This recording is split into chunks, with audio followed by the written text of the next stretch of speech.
Fallout New Vegas is a game that keeps pulling me back, no matter how many years pass.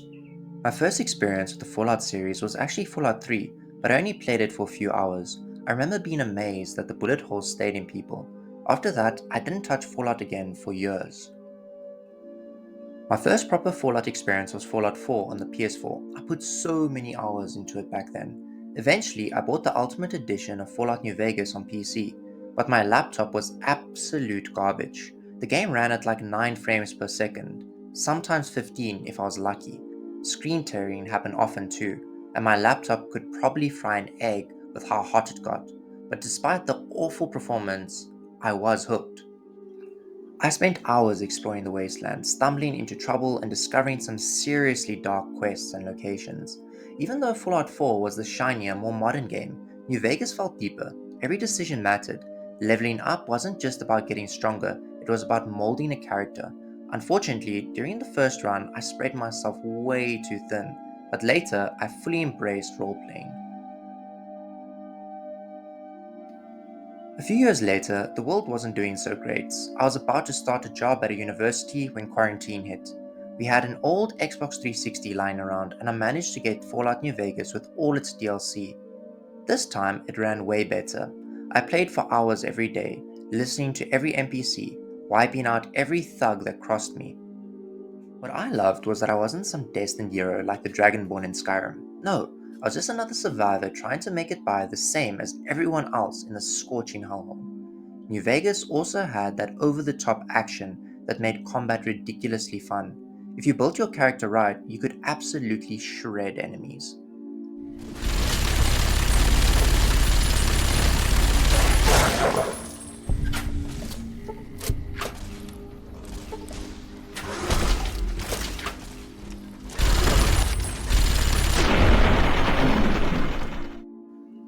Of course, it wasn't perfect. I couldn't even finish the game because of a glitch at the Hoover Dam.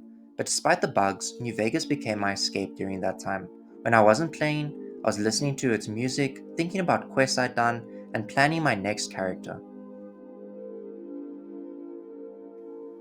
Years later, I got an Xbox Series S. I had just quit a job where I was basically a very underweight mountain man, and I had a lot of free time. Naturally, I went straight back to New Vegas. This time, I fully committed to role playing a smooth talking cowboy who could charm his way out of almost anything. I planned this character long before I even started the game. In combat, I was lightning fast on the draw, my revolver cutting through enemies like paper. What really stood out to me this time was the game's moral choices. You can make some seriously messed up decisions. I certainly did. Philippe created an extraordinary amuse-bouche from the flesh of the late Mr. St. Clair. Everyone at the banquet loved it. I told them what it was and the room was quiet for a moment, but then we all had a hearty laugh. One moment that stuck with me was giving up an ally to be eaten by cannibals. Don't worry, I didn't put him on the menu. That happened to some other poor soul. Even after all these runs, New Vegas felt fresh. I would just walk the strip at night, soaking in the neon lights, or wander the wasteland, seeing the destruction caused by the Legion. Every faction was compelling, but I found Mr. House and Caesar especially fascinating. Even after years of playing, I still haven't seen everything. I've got some DLC left to experience, and I can't wait. I remember one DLC where I looted everything from a final fight and had to slow walk all the way back to the strip. I tied my hairband around my analog stick and let it do the work. I hit a few walls, but it worked surprisingly well. The companions in Fallout New Vegas are also some of the best in the series. I don't think there's a single one I truly disliked, and their quest lines were awesome. Some more than others, obviously, and the creature designs, unforgettable. I still remember my first encounter with a Deathclaw.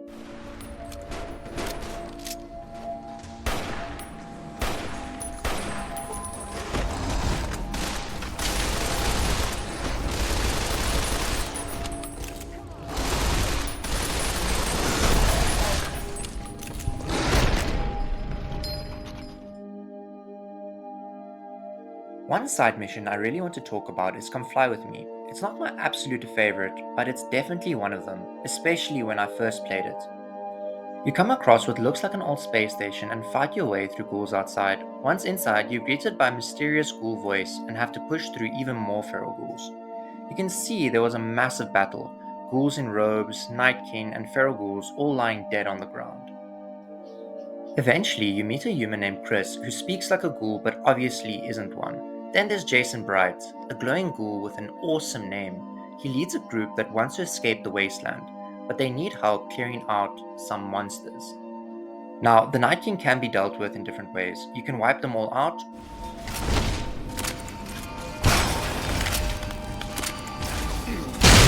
or you can sneak past them and talk to their leader, Davison. Turns out they're looking for a stash of stealth boys, but a ghoul named Harland is in their way. Harland isn't really part of Jason's cult, he's just a lonely ghoul. Guess the outfit gives that away, huh?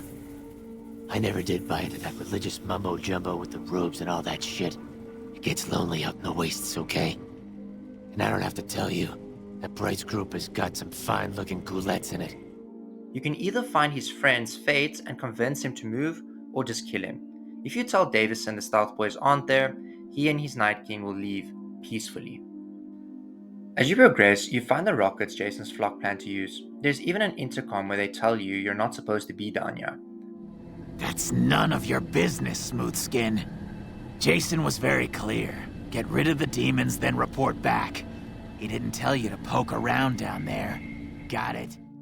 You help gather the final parts, Jason gives you a dramatic speech, and then there's Chris, who realizes he's been lied to. Since he's human, he can't come along. You can either convince him to start a new life in Novak, or be a total prick, leaving him bitter and alone. Leave me alone. Everyone else does. Finally, you get to launch the rockets. It's an amazing moment, and it really makes the whole quest feel special.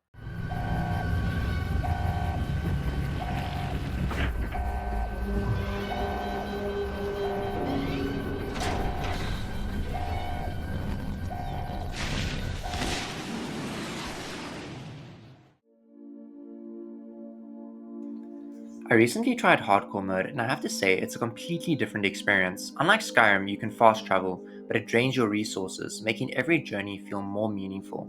Looting is more strategic since food and water are now essential for survival. In my previous runs, I never bothered eating because I was always stocked up with healing items. Combat is also far more intense.